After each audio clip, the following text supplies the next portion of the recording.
première partie soldée par un nul, les patrons de presse réussissent à s'offrir un but faramineux en deuxième partie et l'emportent sur les journalistes. 1-0, c'est donc le score assorti du match de gala initié ce vendredi 6 mai 2022 à Godomain par la plateforme des promoteurs et acteurs pour le développement des médias Padembena. Autour du Curon, les patrons de presse se sont mesurés avec les journalistes dans le cadre de la célébration de la Journée internationale de la liberté de la presse. Nous remercions vraiment Padembena pour l'initiative.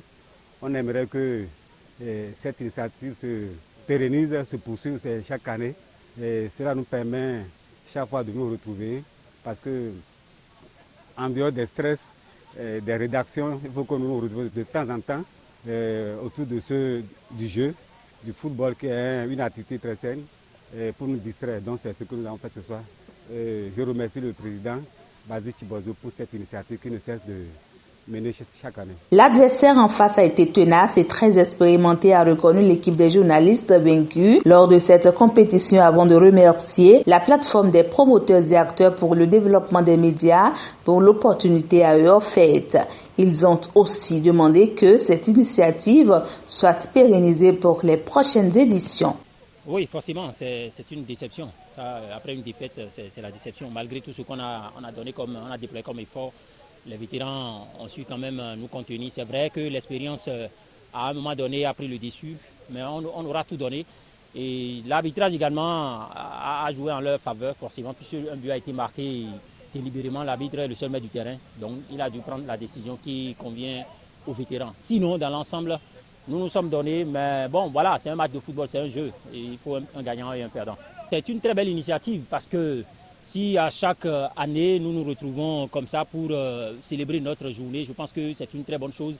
Nous n'avons pas que les micros, nous n'avons pas que les plumes, nous avons également on doit forcément faire du sport pour être en forme et garder notre ligne. Je pense que ceux qui ont été l'initiateur de cette organisation, ils ont très bien pensé et la pérenniser serait véritablement une très bonne chose pour nous professionnels. Nous serons les porte-voix, n'est-ce pas, des organisateurs pour rendre encore plus agréable cette célébration. Parce que, voyez-vous, au cours de cette rencontre amicale, vous avez vu l'engouement qu'il y a eu autour. Si éventuellement on a eu des mécènes qui nous ont soutenus véritablement, je pense que ça aurait pu prendre une autre tournure pratiquement pour rendre encore plus belle cette célébration. Donc je pense que à mon niveau, en tant que reporter sportif, je dois porter le message vers qui de droit pour que nous soyons véritablement, qu'on soit acteurs de cette journée, parce qu'il s'agit de notre journée. Personne ne viendra la célébrer pour nous. C'est nous-mêmes qui allons la célébrer et la rendre encore véritablement bien.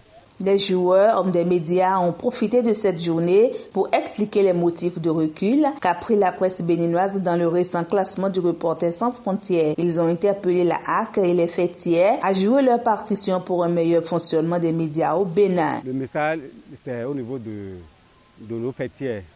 Le message, c'est à l'endroit aussi de la HAC qui doit jouer un très grand rôle. Nous avons une HAC qui doit jouer le rôle de la régulation, mais n'arrive pas à jouer ce rôle. Nous avons une HAC qui est gendarme devant la presse, ce qui n'est pas bon.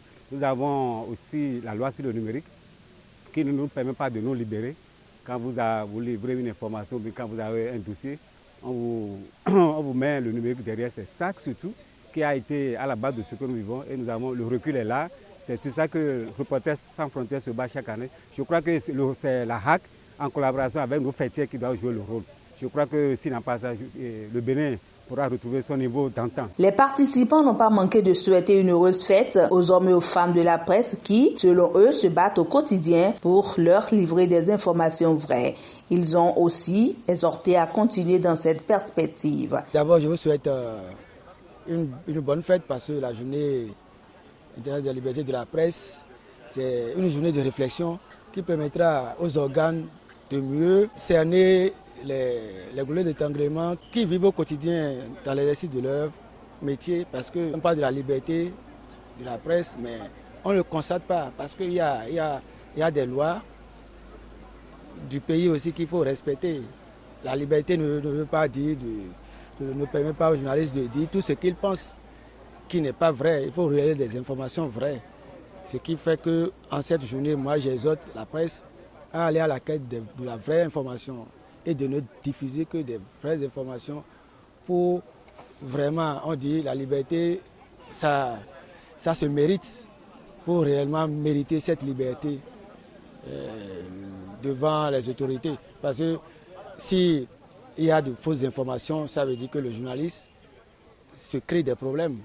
Donc il fallait forcément aller à la quête de la vraie information pour mériter cette liberté-là, pour vivre en paix.